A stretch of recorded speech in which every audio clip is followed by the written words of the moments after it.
السلام عليكم ورحمة الله وبركاته.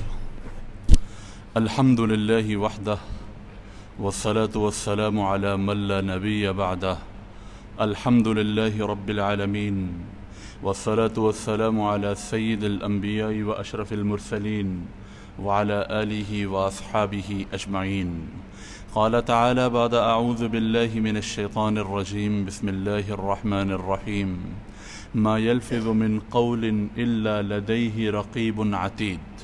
وقال النبي صلى الله عليه وسلم من يضمن لي ما بين لحييه وما بين فخذيه أضمن له الجنة أو كما قال صلی اللہ علیہ وسلم.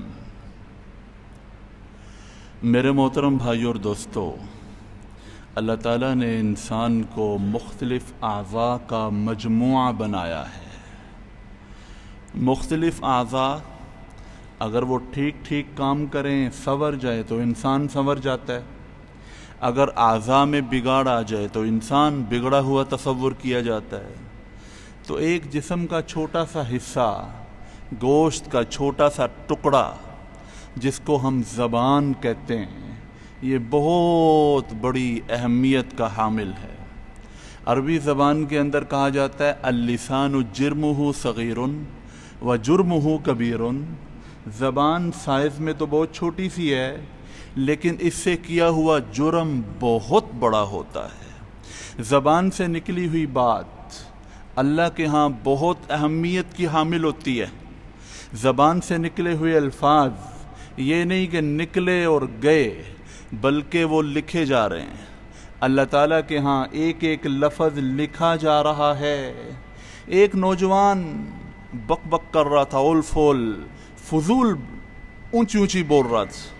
کوئی اللہ والا اس کے پاس سے گزرا، اس نے کہا بیٹا کیا بول رہے ہو، دھیان سے بولو، یہ دیکھو کہ تم اللہ کو کیا خط لکھ رہے ہو. گویا انسان جو بول رہا ہوتا ہے وہ اللہ کو خط لکھ رہا ہوتا ہے، اللہ کی طرف مکتوب بھیج رہا ہوتا ہے، کیونکہ اس کی لکھی ہوئی ہر بات شام کو اللہ کے دربار میں پہنچتی ہے.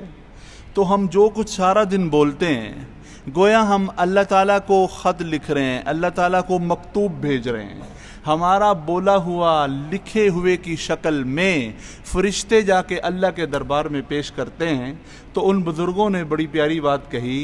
انہوں نے فرمایا دیکھو یار، سنبھل کے بولو بیٹا، تم یہ دیکھو کہ تم اللہ تعالیٰ کو کیا مکتوب لکھ رہے ہو، اللہ کو کیا خط لکھ رہے ہو. میرے بھائیو اور دوستو، یہ زبان کا بول یہ کوئی معمولی چیز نہیں ہے.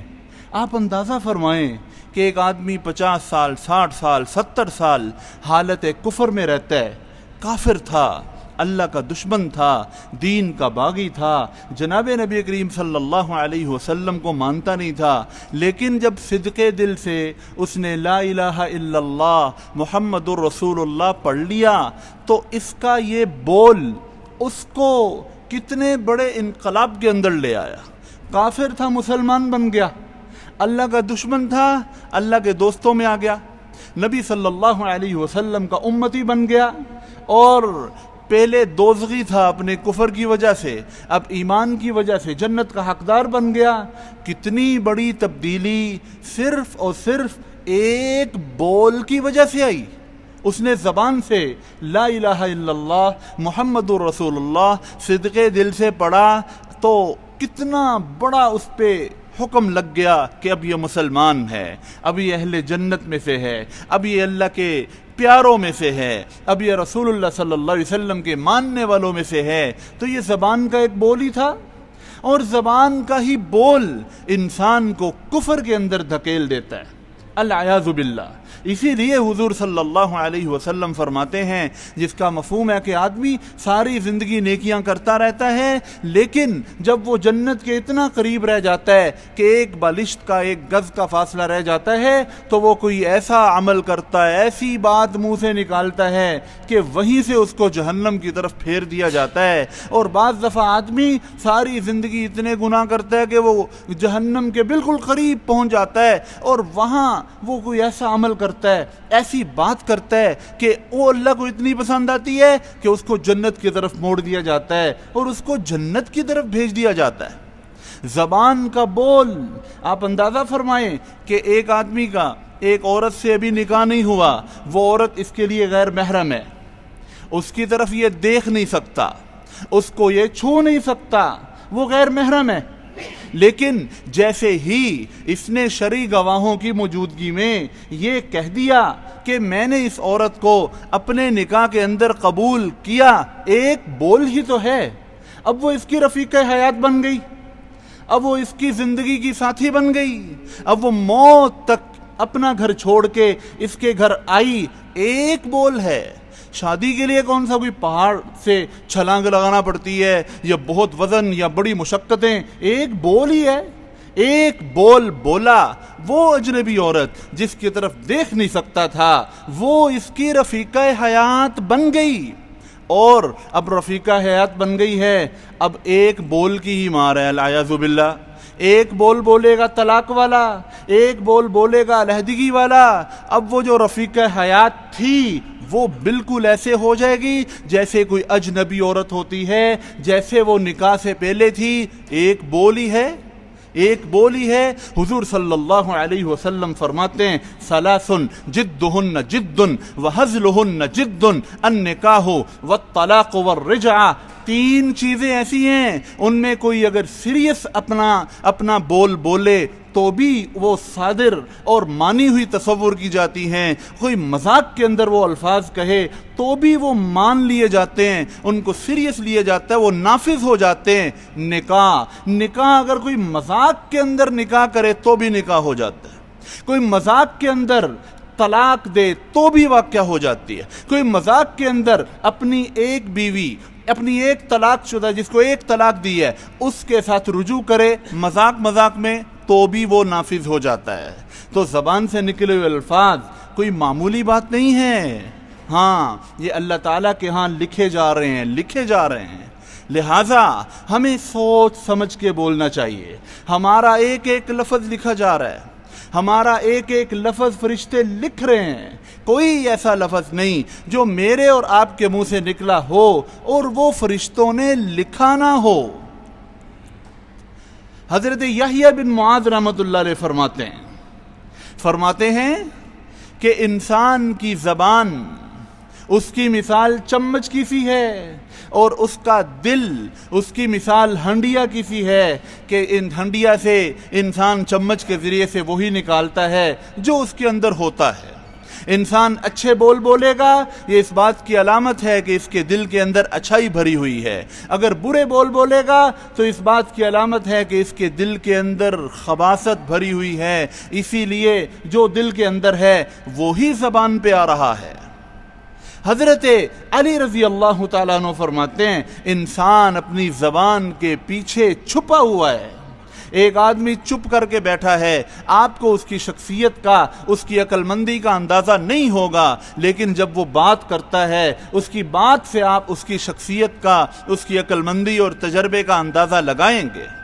کہنے والے کہتے ہیں کہ میں کبھی بھی خاموش رہنے پر نہیں پچھتایا، میں کبھی بھی خاموش رہنے پر نہیں پچھتایا، میں جب بھی پچھتایا بول پر پچھتایا۔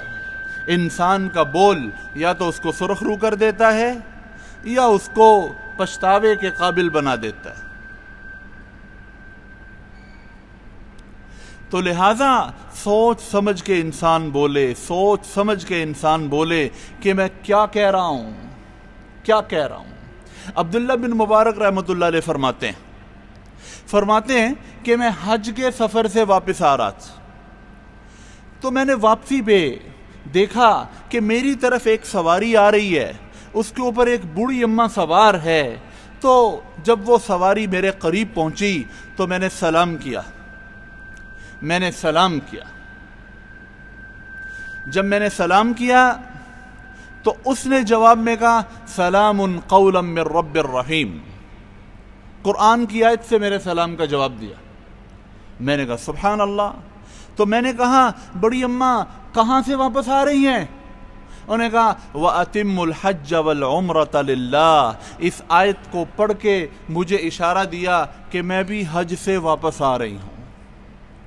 تو میں نے بڑی اماں سے کہا کہ یہاں کیا کر رہی ہیں؟ انہوں نے کہا مَن يُضْلِلِ اللَّهُ فَلَا هَادِيَ لَهُ، اس آیت سے اشارہ دیا کہ میں اپنے قافلے سے بچھڑ چکی ہوں، میں گم ہو چکی ہوں۔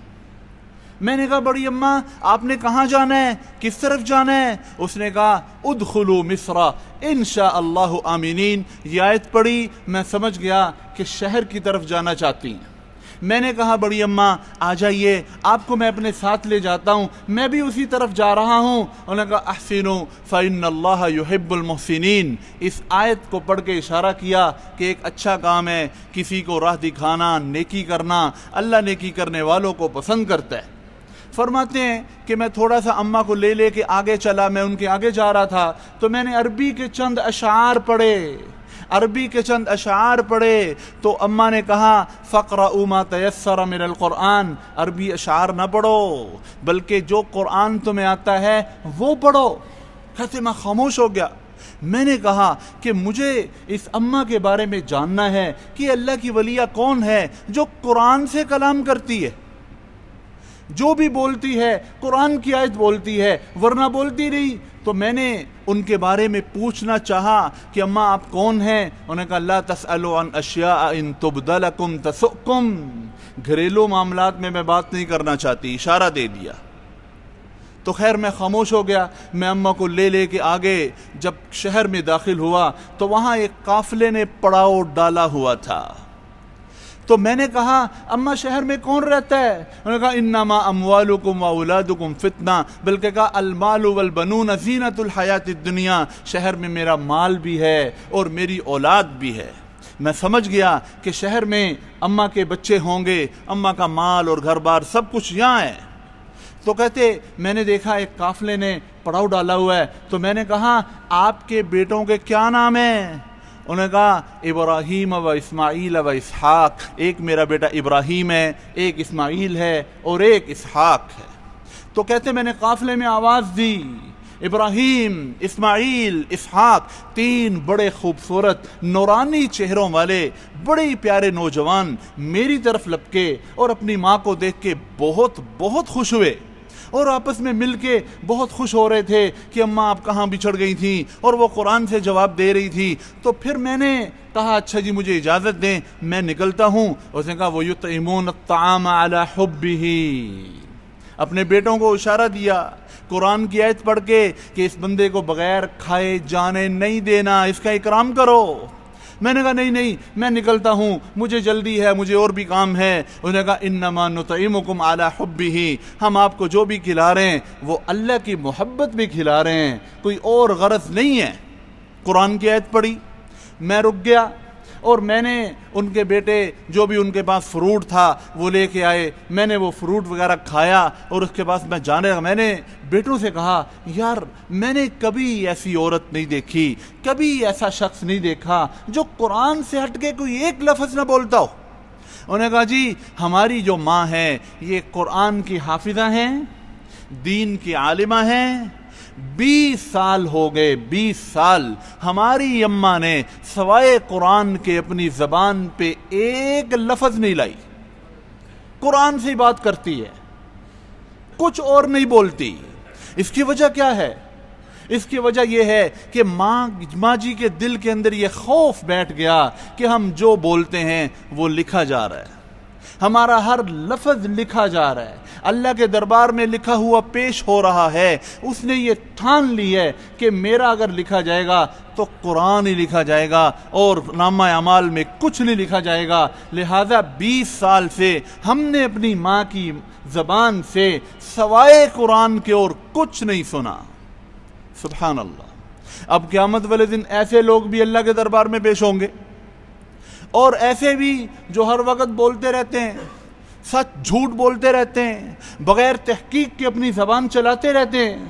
اگر قیامت والے دن اللہ رب العزت مجھے اور آپ سے یہ پوچھے کہ تم نے فلاں کو کمینہ کیوں کہا تھا، ہم کہہ دیتے ہیں۔ تم نے فلاں کو، بعض لوگ غصے میں آ کے حرامی کہہ دیتے ہیں، تو نے کس بنیاد پہ اس کو حرامی کہا تھا بھائی؟ کئی لوگ حرامی اس کو دوسرے الفاظ کے اندر بول دیتے ہیں، تم نے کیسے کہا تھا؟ بعض کہتے ہیں یہ تو بڑا ہی بے ایمان ہے، یہ بڑا ہی خائن ہے، تم نے کس بنیاد پہ اس کو کہا تھا؟ اس وقت ہمارے پاس کیا جواب ہوگا؟ کیا جواب ہوگا؟ لہذا پہلے تولو پھر بولو، یہی عقل مندی ہے، پہلے تولنا پھر بولنا۔ حضور صلی اللہ علیہ وسلم فرماتے ہیں کہ آدمی اپنی ایک بات کی وجہ سے، ایک بات جو اللہ کی ناپسندیدہ بات ہے، کوئی ایسی کہہ جاتا ہے کہ ایک بات کی وجہ سے جہنم کی اتنی گہرائی میں پھینک دیا جاتا ہے، جتنی گہرائی، جتنا فاصلہ مشرق اور مغرب کا بنتا ہے، ایک بات سے اتنی گہرائی میں پھینک دیا جاتا ہے۔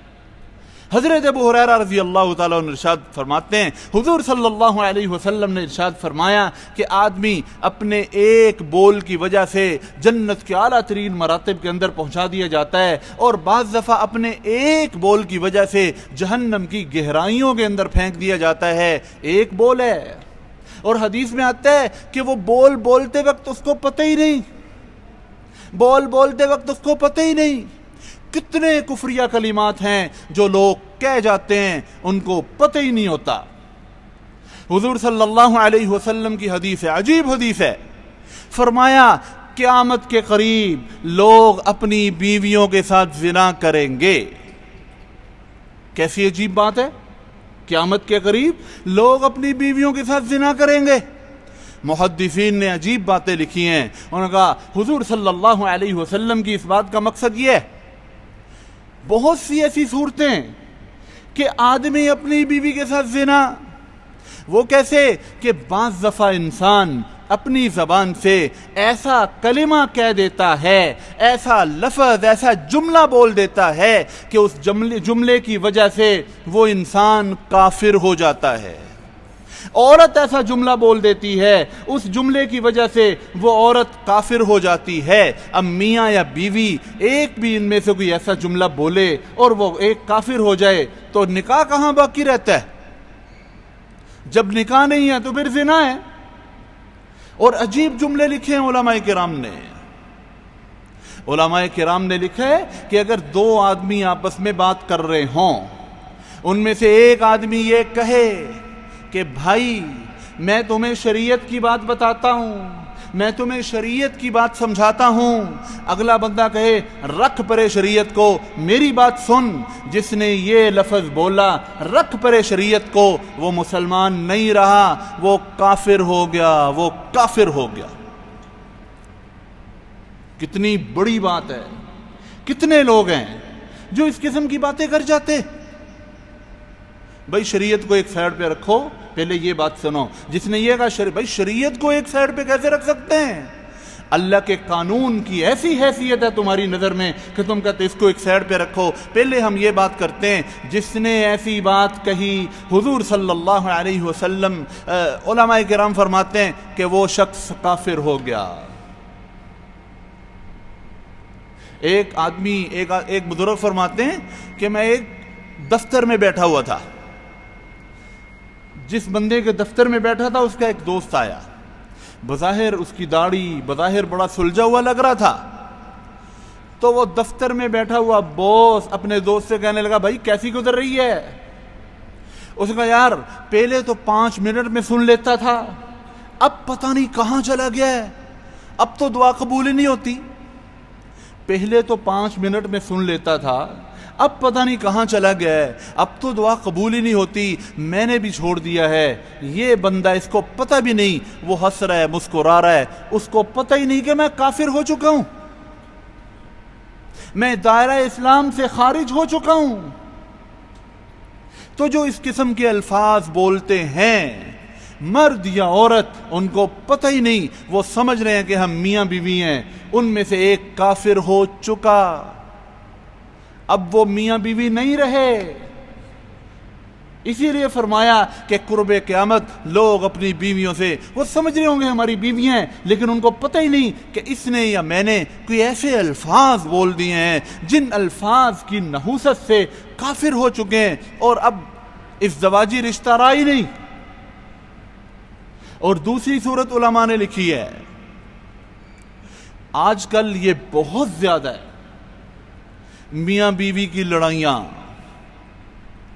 بحث مباحثے، مرد کا چھوٹی چھوٹی بات پر غصہ کر جانا، چھوٹی چھوٹی بات پر بڑی بڑی باتیں سنا دینا۔ اگر کوئی شخص اپنی بیوی کو یہ کہتا ہے کہ جا آج کے بعد مجھے تیری کوئی ضرورت نہیں، اس نے کنایتاً طلاق دے دی ہے، اس کو پتہ ہی نہیں۔ صراحتاً لفظ بھی طلاق کا بولا، کنایتاً لفظ اس کو کہتے ہیں کہ کوئی ایسا لفظ بولے جو طلاق والے معنی پر دلالت کر رہا ہو۔ اگر کوئی کہہ دیتا ہے جا تو آج سے آزاد ہے، غصے میں اپنی جا تو آج سے آزاد ہے، آج کے بعد میرے گھر میں قدم نہ رکھیں، اب ادھر ہی رہا کر۔ اب بظاہر تو اس نے غصے میں یہ الفاظ بول دیے، لیکن یہ طلاق کے ہم معنی الفاظ ہیں، اس سے طلاق بائنہ واقع ہو جاتی ہے، اس کو پتہ ہی نہیں۔ آج کل تو اللہ معاف فرمائے، اللہ معاف فرمائے، ایمان کی کمزوری کا یہ عالم ہے۔ میں نے ایک دو نہیں کئی گھر ایسے دیکھے، صراحتاً طلاقیں دیں، صراحتاً طلاقیں دیں، لیکن لوگ کیا کہیں گے، بچوں کا کیا بنے گا، پھر کٹھے ہی رہ رہے ہیں، پھر کٹھے ہی رہ رہے ہیں، ایک ہی جگہ رہ رہے ہیں، یہ زنا ہی ہو رہا ہے اور کیا ہو رہا ہے۔ تو یہ زبان کا بول یہ کوئی معمولی بات نہیں ہے، یہ بہت بڑی بات ہے، بہت بڑی بات۔ لہذا سنبھل کر بولنا، سنبھل کر بولنا، اپنے کسی عزیز کو، اپنے کسی ماتحت کو اپنی زبان سے تکلیف نہ دینا۔ آج کل گالیاں بہت عام ہو گئی۔ حضور صلی اللہ علیہ وسلم فرماتے ہیں سباب المسلم فسوق، گالی دینا فسق و فجور ہے، گالی دینے والا فاسق ہوتا ہے۔ وَقِتَالُهُ كُفْرٌ، اور مسلمان سے قتال کرنے والا کافر ہو جاتا ہے۔ کیوں ہماری زبان سے کیوں کسی کو تکلیف ہو؟ اس لیے ہمیشہ یہ اصول بنانا چاہیے کہ پہلے انسان تولے پھر بولے، بولنے سے پہلے سوچے کہ میں نے کیا بولنا ہے۔ عام میں سے ہر ایک نے تجربہ کیا ہوگا کہ انسان بولنے پر تو پچھتاتا ہے، لیکن خاموشی پر اس کو پچھتانا نہیں پڑتا۔ بعض لوگ کہتے ہیں کہ اللہ تعالیٰ نے دو کان دیے ہیں، ایک زبان دی ہے، اس کا مطلب یہ ہے کہ دو کان ڈبل سنو اور اس سے آدھا بولو، زیادہ سنو کم بولو، کم بولو۔ زیادہ بولنا، ہر وقت بولتے رہنا، علماء کرام فرماتے ہیں یہ بے وقوفی کی علامت ہے۔ جس کی جتنی عقل زیادہ ہو جاتی ہے، جس کو جتنا اللہ کا قرب نصیب ہو جاتا ہے، اس کی زبان اتنی چپ ہو جاتی ہے۔ خواجہ باقی باللہ رحمۃ اللہ علیہ، حضرت شیخ مجدد الفسانی رحمۃ اللہ علیہ کے مرشد، بہت بڑی شخصیت، بہت بڑی شخصیت، اکثر خاموش رہتے تھے۔ ان کے پاس ایک مرید آئے، عرض کی حضرت کوئی واضح نصیحت کیا کریں، بیان کیا کریں، ہمیں اس کا فائدہ ہوگا۔ انہوں نے فرمایا کہ جو ہماری خاموشی سے کچھ حاصل نہیں کرتا، اس کو ہمارے بیان سے بھی کچھ حاصل نہیں ہوگا۔ جو ہماری خاموشی سے کچھ حاصل نہیں کرتا، اس کو ہمارے بیان سے بھی کچھ حاصل نہیں ہوگا۔ تو خاموش رہنا، کم بولنا، اس کی ہمیں حضور صلی اللہ علیہ وسلم نے ترغیب دی ہے۔ حضور صلی اللہ علیہ وسلم فرماتے ہیں من کان یؤمن باللہ والیوم الآخر فلیقل خیرا او لیصمت۔ فرمایا کہ جو شخص اللہ اور آخرت کے دن پر ایمان رکھتا ہو، اس کو چاہیے کہ اگر خیر کی بات ہو تو منہ سے نکالے، ورنہ خاموش رہے، ورنہ خاموش رہے۔ حضرت حسن بصری رحمۃ اللہ علیہ، انہوں نے اپنی انگوٹھی پر یہ حدیث لکھوائی ہوئی تھی، یہ مفہوم لکھوایا ہوا تھا